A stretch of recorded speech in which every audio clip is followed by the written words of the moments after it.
Welcome to the Kill Count, where we tally up the victims in all our favorite horror movies. I'm James A. Janice, and I'm re-wearing the Santa suit today for the remake of Silent Night, Deadly Night, released in 2012 with the cut-down title of just Silent Night. As you well know by now, the late 2000s and early 2010s were rife with remakes and reboots, and our favorite controversial cult classic with a killer Santa Claus proved no exception to this rule. Although Silent Night is one of the less direct remakes out there, only recycling a couple of ideas and coming up with a new plot entirely. But don't worry, it is a remake, and fitting enough, the stars of this movie were in other horror remakes too. Leading the cast is Jamie King, who was in the 2009 3D remake of My Bloody Valentine, and the sheriff she reports to is played by Malcolm McDowell, who was, of course, Dr. Loomis in the Rob Zombie Halloween films. While each of the original 5 Silent Night films was wonderfully horrible in its own unique way, the 2012 remake is kind of standard and formulaic. But that's not to say it's unenjoyable. A good cast and some surprisingly gory kills makes for a pretty fun watch, even if the whole whodunit aspect completely falls apart at the end and, in retrospect, feels like one giant waste of time. But like I said, plenty of awesome deaths in here to enjoy. Let's say we count them.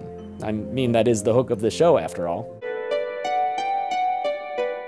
The movie begins with Up on the Housetop, an actual Christmas song as opposed to those awesome knockoffs from the original. Yeah, did I mention this movie had the biggest budget of the series? By like a factor of 5? If I didn't, it's because it's so obvious. We watch as a dude prepares a creepy custom Santa mask while a woman tied up on the floor screams in terror. But the killer Santa isn't interested in her right now, and instead he goes to the basement where a cool shot reveals there's another dude tied to a chair with Christmas lights wrapped around his head. Santa grabs his traditional Christmas axe, but it looks like it ain't time for Yule log chopping just yet. Instead, Deputy Jordan here is gonna get Christmas killed via electrocution. I'm not exactly sure how this electric kill is working. I think it probably involves that metal cap he's got on there. But it's pretty cool the way the dude's skin begins to smoke and his freaking eyes burst open, reminding me of that car battery kill from part 2. Just, you know, better. With our kill count begun properly, Santa heads back upstairs in another interesting shot. Nice work, director Stephen C. Miller. The town of Cryer, Wisconsin is now short one deputy. So the next day, Deputy Aubrey Bradamore is woken up out of bed and told by Sheriff Cooper that she has to come in and cover for Deputy Jordan's absence, even though it's Christmas Eve. Get off your sorry ass. Town hall's expecting a record number of Santas. It's gonna be a real clusterfuck. Damn, Cooper, sounding pretty loomy there. Aubrey doesn't want to deal with this shit since it's her first Christmas since her husband John died, but she's not about to shirk her duties, especially since her cuddly dad Hank Bradamore was a cop too, and she doesn't want to disappoint him. I am proud of you, kiddo. Oh, I like to see happy families. It's nice. Apparently, this town is a damn Santa breeding ground because they're out all over the place today. Still, I'd rather be one of those Santas than this poor beleaguered mom, Mrs. Morwood, whose kid is a frickin' terror. Those are Mommy's heart pills. I need those. You need to take me to the mall. Oh, someone's getting cold tonight, and looks like Santa's here to personally deliver it. Great. Salvation fucking army. But Stoop Santa ain't here for charity. He's here to take this cattle prod and fucking tase the hell out of this 14-year-old girl. What the fuck? After she gets good and frothy, he stabs her with a fire poker. And yeah, it's done off screen, but for those of you who just need to see a dead kid for verification, we see the body later when Sheriff Cooper comes over to check it out. Damn, Silent Night, you killed a kid, yo. Aubrey gets to work where receptionist Brenda, played by Ellen Wong, gossips with her about why exactly Deputy Jordan didn't come in today. Rumors there's a girl. Now don't go getting all jealous of that girl, Knives. Aubrey's fellow deputy, Giles, is also here, but he's a sickly slacker, so it's up to Aubrey to respond to a call about a town square Santa who's upsetting the local parents. This rogue Santa, Jim Epstein, is played by Donald Logue with his usual sardonicism. Well, to be honest, Timmy, I don't think you deserve anything this year. I love Donald Logue, even if this kid doesn't. Santa sucks. You know something? You suck! Jim Epstein is a cynical Santa from out of town who verbally spars with Aubrey until she's just about ready to shove him back up a chimney. But she gets called away by Brenda from the police station, who asks her to go check out a weird-smelling house in town. While she does that, we get a pointless scene that doesn't serve any purpose besides calling back to the original. This dude Dennis is visiting his catatonic grandpa at what surely must be named Wisconsin Mental Facility when he decides to get naughty and steal from his grandpa's wallet. In response, Grandpa comes to life and scares him with a lackluster Will hair imitation. You better watch out, boy. Christmas Eve is the scariest damn night of the year. It's a pretty random scene, but to be fair, so was the one in the original, so whatever. It's for the fans. Aubrey gets over to that stinky boarded up house and traces the smell to the basement, where she finds the corpse of Deputy Jordan and promptly contaminates the crime scene.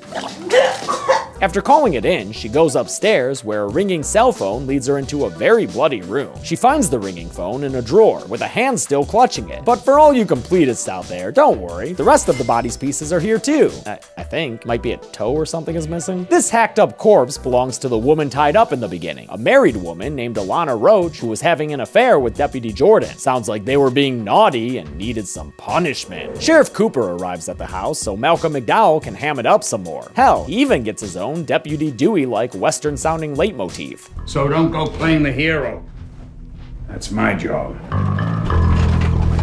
In an earlier scene with Cryer's elected leader Mayor Revy, we learn that the small town only has one road. This town will die if we don't put another road in. And now we find out that it's currently closed due to weather, so the Cryer Police Department isn't gonna get any help from outside sources for this case. Cooper's just fine with that though, because he's ready to be a super sheriff. This sick fuck is gonna wish he never set foot in my town. Elsewhere in this sleepy, snowy town, there's some softcore porn being shot in a motel room. And when I say this place is snowy, I mean it is snowy. After the blonde model Tiffany, who happens to be the mayor's daughter, leaves the motel with her photo shoot cash, the rest of these smutcherpreneurs get a visit from the world's nastiest looking Santa Claus. He immediately murders this woman Goldie with the scythe that he's holding by swinging it up right through her stomach and giving us a good long look at her as she bleeds out her mouth and dies. Model Maria, played by Zombiever's Courtney Palm, makes an immediate dash for the bathroom, but photographer Frank is slow to react, and for his lethargy, he gets that scythe right in the crotch. Oh, and it's a nasty long shot of Frank losing his filthy bits. Nobody likes to see that, man. Frank actually manages to survive long enough to distract the killer Santa with a gunshot, which allows Maria to begin an escape out the second-story window. He's ultimately killed off screen, but way to make your last moments count, Frank. When the Santa comes back, he scares Maria straight out the window, and she falls through the air right into a bunch of trash bags. Wow, good thing it wasn't garbage day! The Santa and his Christmas axe chase Maria into a Christmas tree grove, where the spruce selection would make Clark Griswold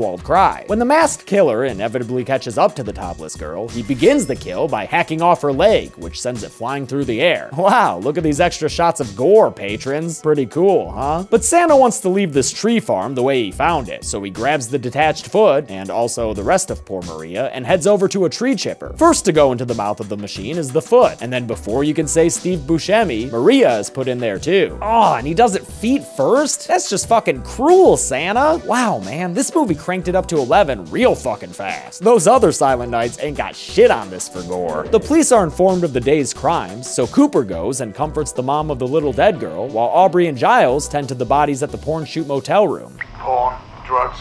When did this town become so sleazy? In the room, they also find a video camera that's been recording the whole time. What a juicy clue. They review the footage at the police station, like we haven't seen Courtney Palm topless enough already, and discover that the killer Santa is a regular goddamn bagool.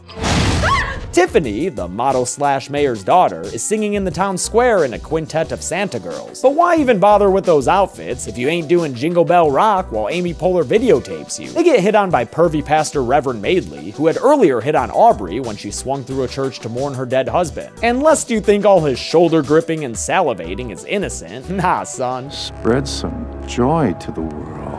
To further cement his sliminess, we see him stealing from the collection basket. This guy's just asking to get punished. And what do you know? Here comes his judge, jury, and executioner. After Madeley tries to get all Jonathan Edwards on his congregation of one elderly woman, there's a great awakening in the Santa's desire to kill, so he takes out a hunting knife and promptly cuts off the pastor's fingers? Holy shit! He then shanks the dude in the belly a straight dozen times, killing Reverend Madeley at the foot of his own pews. The only witness to the murder promises to stay quiet as a church mouse. I won't say a word. And the murder Santa agrees that silence is golden and lets her live. The police department is out looking for a killer Santa now, and Aubrey thinks she has a lead when she spots a sort of Michael Emerson looking Saint Nick at a bar. Looking like Ben Linus is PC enough, but this dude Stein Carson also happens to live at the porn shoot motel. As he and Aubrey talk about the holidays, he goes into a flashback story. But unlike the flashbacks in the rest of this series, this one consists of new footage and new information. The story he tells is of a jealous, jaded husband named Ronald Jones, who dressed as Santa and took a homemade flamethrower out for a spin one Christmas night. And he said about killing them, that was not.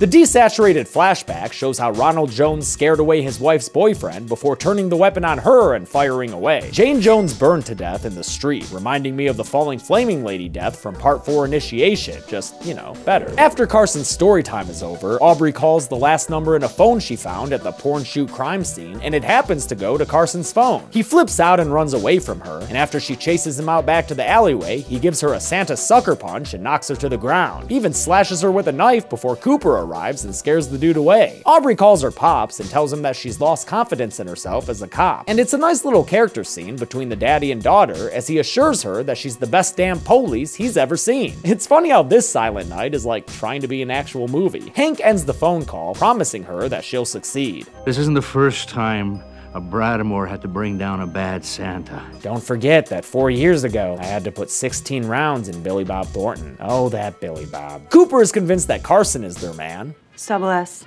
Is it? Carson, it's double S. Double S. Double screwed. But even though Carson attacked her, Aubrey still thinks it might be someone else. While looking through the case files or whatever, she sees some information that leads her to believe it's Jim Epstein, you know, Donald Logue.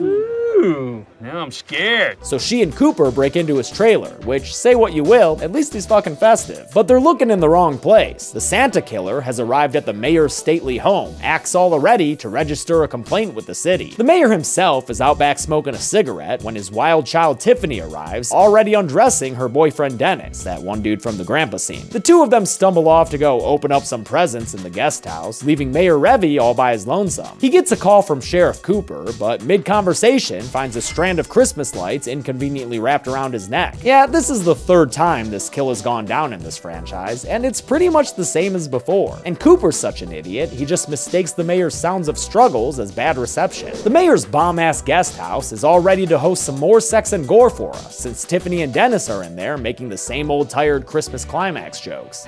It looks like Santa's gonna come early this year. Before he can blow his chimney stack though, Dennis gets shut out of the room while checking out a noise, and the killer Santa cuts Tiffany's escape short by throwing his axe at her Achilles tendon. Yeah, she ain't coming back from that one. To pay proper homage to Linnea Quigley, Santa impales Tiffany on the horns of a mounted animal skull, giving us some updated makeup effects on the classic kill that was easily one of the most memorable parts of the original film. Dennis finally gets back in the room, only to find Tiffany's body on the wall and an axe in his back. He turns around to face his Santa attacker, and you know what? The kill here is actually so graphic and intense that I can't show it in the public version of this video. But patrons, y'all are special, so here, why don't you watch it another couple of times? It's crazy, right? The police head to the town's Santa parade, where they've got suspects aplenty spreading all sorts of Santa cheer. But for Aubrey, one Mr. Claus in particular stands out. Watch it, buddy.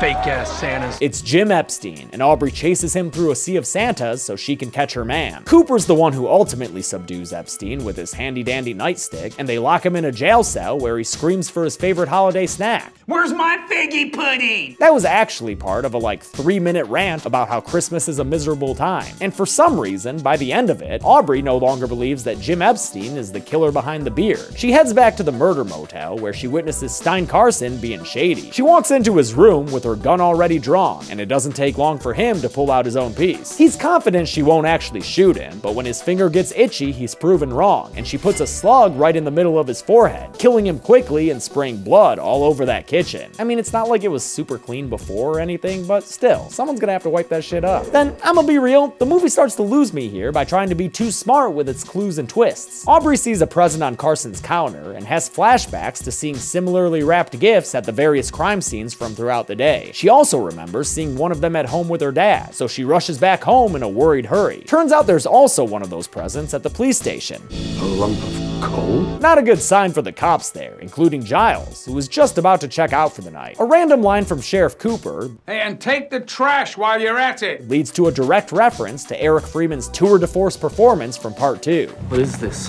Garbage day? Honestly, I would have liked the reference more without the very obvious line, but you know what, whatever. Give the people what they want, I guess. Giles is killed after peeking into the window of a car in the parking lot and getting an axe swung straight into his face. His eyes, if you want to be specific about it, which I do, because because, you know, it's kind of my job. The lights are cut at the police station, casting everything there in Suspiria tones, and it's under these blood red lights that Murder Santa shows up and uses his flamethrower to light up Sheriff Cooper. It's kind of unbelievable, but that is in fact Malcolm McDowell's death. I guess you could say it's supposed to be anticlimactic after all of his big chest puffery, but it still would have been nice to see a more exciting kill for the man. Aubrey gets home and finds her dad sitting in a chair with his back to her. As you probably expected, Papa Hank Bradamore is already dead, having been totally eviscerated. Oh man, I really like that dude and the relationship he had with his daughter. Sad death, especially for Aubrey to discover. See, look how sad she is. She finds her mother, thankfully still alive, tied up in a closet, and after promising to get revenge for her papa, she leaves. At the police station, Brenda manages to hide herself in a closet while the Murder Santa scrapes his axe down a hallway looking for her. Instead, he finds Jim Epstein locked inside the jail cell, and after freeing the innocent curmudgeon, they get into a Santa spat. Fuck you, fuck Christmas,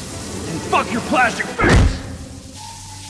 Not nice. Oh man, you don't want to be the first person Murder Santa talks to. That means you're gonna get extra killed. Epstein tries to put up a fight, but Santa gets him to the ground and takes out some holiday brass knuckles, with which he beats the guy's head in until it sounds like he's boxing with a watermelon.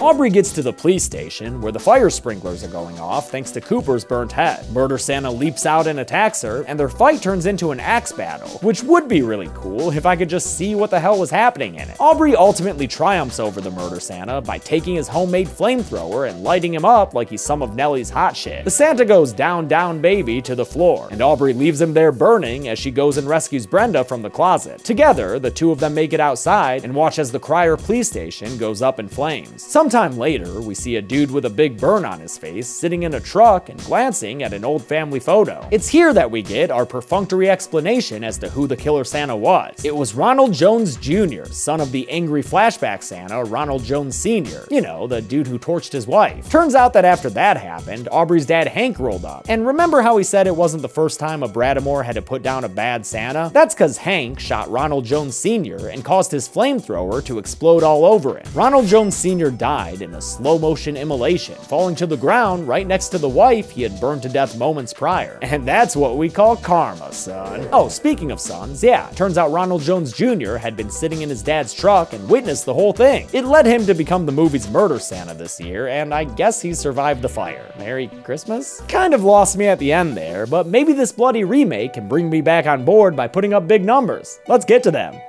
Oh, hey Santa, I'm Santa too. Do you wanna... Santa? No, Santa. No, Santa, no! Ah! Toasty! 17 people died in Silent Night, the most of the entire series. There were 11 male victims and 6 female victims, including one 14-year-old girl, which you just don't see that often. Usually a character's at least 16 before they become slasher fodder. With a runtime of 94 minutes, that left us with a kill on average every 5.53 minutes. I'll give the golden chainsaw for coolest kill to Dennis. Sorry that I can't show it in the public version, but that thing splits in two like a capital Y, and holy shit man, it is gnarly as fuck. Clear winner. Doll Machete for lamest kill can go to Mayor Revy. The third time is not the charm on the Christmas light strangling kill. If you're gonna do the same thing again, go big or go home. And that's it. The soft remake, Silent Night, came out in 2012 and is one of the better remakes I've seen, since it actually tried to be its own movie while still paying proper homage to the original. Tomorrow is my final Christmas kill count, and judging by all the comments asking for it, it's probably the movie you want me to cover, for a change. Until then, I'm James A. Janice. This has been the Kill Count. Thanks a lot for watching this Kill Count. I want to thank a couple of patrons like Pratchett Agarwal and Justin Griggs. I also want to thank some patrons who have been with me for over a year, people like Kyle Elizabeth Huck, Mikey K, Kenneth Miller, and Becky Richards. Personally, these were some of my favorite episodes, so I hope you were able to enjoy them too. I've got one more Christmas Kill Count for you, and that comes out tomorrow. Thanks everyone, be good people.